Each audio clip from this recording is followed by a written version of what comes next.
Good afternoon, everyone, and I'm really thrilled to be here. It was interesting to hear Joanne and Lawrence talk with Amy. That really inspired me, and I'll connect to some of them. Oh, I'm not supposed to. Yep. There is a little bit of story behind what I did. I generally feel that as clinicians and researchers, we are very passionate, and sometimes we fake a smile and lose a sleep. And then when I started with children, working with children who have small chin, this title put a smile on everybody's face. That we just wanted their chin to be up and our chin to be up as well. So hence the topic. A little background of the context where I work, because I work with rare disorder and sleep disorder in newborn. It's not as frequently talked topic. So I'll give you a little bit of background how it is important and what it means. So sleep disordered breathing is when we can't sleep, in short. We can't sleep, or the babies can't sleep because they forget to sleep or forget to breathe, that's why they can't sleep. Or they know how to breathe but their airway is obstructed. In Perth Children's Hospital or in any intensive care unit, that's the most common reason why children get admitted is obstructive sleep apnea. And the most common reason for that is craniofacial anomalies. And it comes from having a relatively small jaw. It is quite life and death situation when they don't have enough grown jaw. For reference, medical reference, small chin leads to glossoptosis, cause airway obstruction. So that's called Robin sequence. It's just those three things together which can happen just isolated or with any number of syndromes. So you name a syndrome, trisomy 21, trisomy 18, sticklers, hundreds of syndromes, and it can happen. Why it is important? Of course, if they can't sleep, we say, oh, they can't just sleep. But the most important thing is they can't breathe. So the mortality rate used to be as high as 70 or 80% previously, and now it's less than 10%. But more importantly, sudden infant death syndrome. We talk so much about SIDS, and obstructive sleep apnea is a known reason or cause we have found for that. They don't sleep, they are very irritable. If you walk in the unit, you will see these children are the most unhappy children, and we are giving sedation to them. They don't feed and grow. And most importantly, it causes significant impact on their developmental delay. We all know, we don't sleep, we are cranky next day. We cannot function, we cannot give a talk. But what do? We have to treat it. So treatment is quite obvious. You divide it medically or surgically.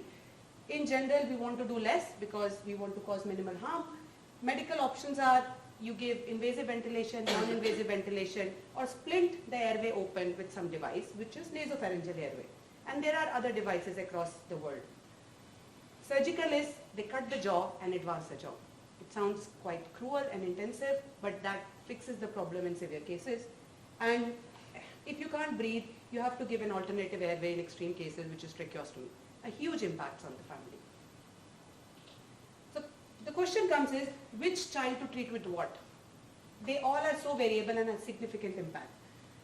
Sleep studies, I don't expect you to go in the full detail of it, but that's a gold standard to assess obstructive airway disease in all ages. It is a montage of different channels which tells you your sleeping, breathing, gas exchange, movements. You can grade central apnea, obstructive apnea. Because it's such a specialized test in babies and there is a long waiting period, that's a resource problem across the world. Some centers use sleep oximetry, but it's not validated or even reliable for neonates. We are just using it because we don't have any other choice. And because I have a room full of obstetricians, I wanted to show that picture. So the child has a small chin, and I was amazed when I was reading it. It's almost 2 decades. Obstetric field is using jaw angles to diagnose retrognathia. And for newborns, we have just started talking about it in the last few years. So we are not using that tool as much once the baby is born. Now, what was the problem? So in 2020, my journey started when I started officially training in sleep, and then I started looking at it. So we realized that we do not know what we are doing. So we got, all the clinicians got together. There are 34 countries which were there in the survey, went across the world, including Boston Children's, CHOP, Great Ormond Street, developing country, developed country, and we asked everybody, what do they do? And what do they think is the right thing to do? Meanwhile, at the same time in 2021, there was a systematic review to tell us that what is the best way to assess the severity. The answer was nobody knows. It was so different that it was dependent on whether you are based in US or any other country. You are a surgeon or a physician, you see more of them, less of them. It was very variable. So that made us feel that, okay, we need to come up with something at this stage. So before I move forward, the problem I had in my hand is that we don't have consensus, as Matt said in her slide as well. That's often the case in many problems. The first thing is we have to assess early. Timing is everything. So we need to know what is the problem and severity of it. Sleep study, gold standard, but resource intense. Not everybody was doing it. Oximetry, no evidence. Jaw size, a little bit of evidence, but requires a CT of face, which is not as popular and reliable. Most importantly, we didn't thought about quality of life for these families and their developmental outcome. So, I'm an Apple user, but no investment in Apple. But I like this quote. Even Steve Jobs says that you have to start from the customer experience and then develop a technology. You cannot develop a technology and sell it. And thank you, Joanne, for telling that. We have to start from consumer. It starts at the beginning. So I didn't have evidence, so it was easy for me. The first people I went to is the consumers. So we have a PRS Australia group. In Australia and New Zealand, moms are there. And I was surprised with the number of emails and the extent I got the storytelling from the parents. And not surprisingly, what Joanne and Lauren have said, that they want to help. We are just hesitant, but they are really keen to help. And also, it was a gold mine for me because it helped me. That this will work. So I have picked up few sentences which helped me during this process. Families are frustrated by inconsistencies in treatments offered across Australia between states and even within hospitals. So this statement was nice because they agreed with what we thought. So at least one problem matched. So I said, okay. Families are frustrated by... No, I don't want to hear that again. So we wanted to obtain consensus, but everybody is doing different things. You cannot tell them that suddenly stop doing CPAP and suddenly start doing NPA. So we have to have a bit of flexibility and adaptability, which can suit everybody's need. So we get together, we have a team, which is called CAT team, not this, that's. But it was almost like, all of you will agree, when we got so many people in a room, how difficult it is to get consensus. So the meetings was a CAT meeting, actually in a literal sense. But the great success was, they're great people, everybody was keen to help, everybody wanted to agree on something, and we came up with a solution. As a researcher, for me it is also important that we take evidence in play. So we did review 66 articles, we took all the patient feedback and we agreed on something. And we have a consensus statement. We started this in 2021 and this has finally got up on internet in 2023. It's complex, don't expect you, it's another 2 pages. But what we wanted was narrow it down, really dumb it down for anybody in the world to be able to adapt it.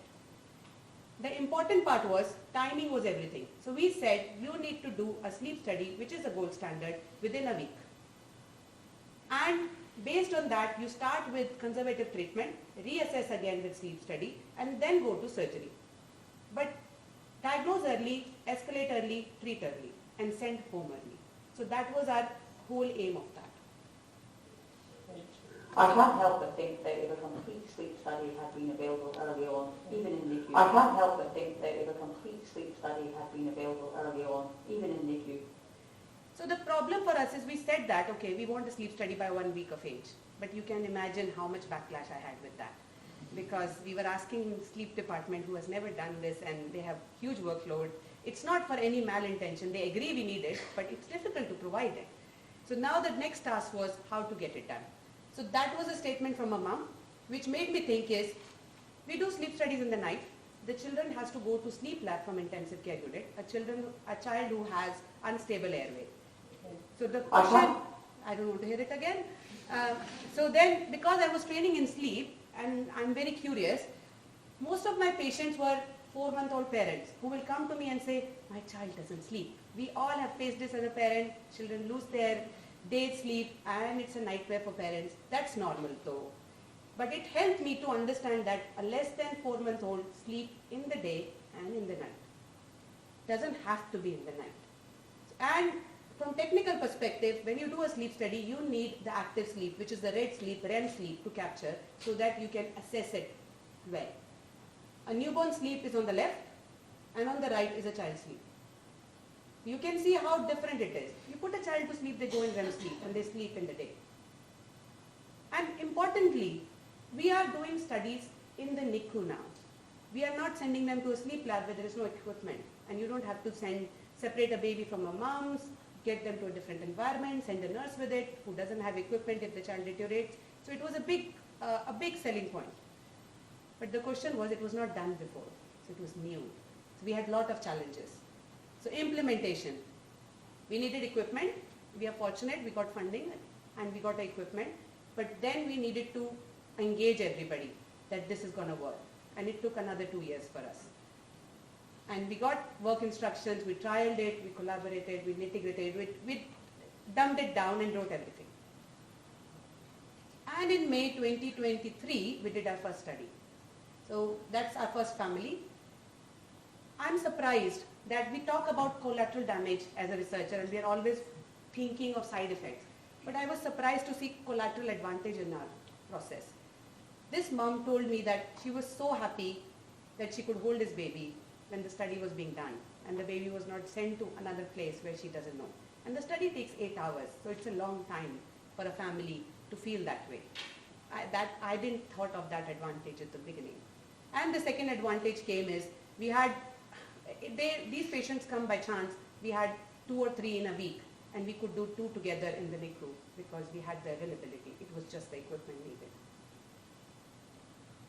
So coming back to numbers, I have to show some numbers. What is the impact? This is a preliminary data which I put together for the talk. I looked at the sleep studies which are done in the day, how they were similar, or are we doing a good job at it. So they were comparable to overnight study. We were getting enough sleep, enough quality of sleep, no adverse or underestimation or overestimation of the disease. So they were comparable quality study. But what I found was we were able to do studies in a week's time. Previously that was around 6 weeks of age. This is a huge difference. And also, if we requested for one, let's take the bias out that we are just asking for more, so we are doing it fast. But if we requested for one, we could get it either on the same day or within few days, as compared to 2 to 4 weeks before. And that was more to do with the resource or the patient factors. And in 15 patients, I have just seen, again, will not do statistical quoting on this, but it has roughly decreased the length of stay by a week. Now the third quote, which was that this bothered me when mom said, is that early access to testing will help determine level of obstruction. Now yes, sleep study is good, but I cannot develop this model everywhere. You know, what about Broome? What about Kalgoorlie? What about Armidale? Any other parts of the state or nationally, internationally? So it's not 100% possible yet. Early access to testing can help to we are lagging behind. So what I said was, we need a quick bedside measure. So that's the next step of the research which came in. So again, I thought, okay, you have a small chin, we have not looked at it, can we not just take a picture? But the problem is the camera takes 2D picture, it's not reliable, right?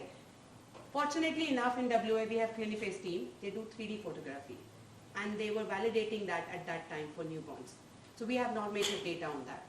So I trialed a 3D photography and came up with scientific parameters which can help us assess the small chin. And it is a little bit of catch or a rat race in research.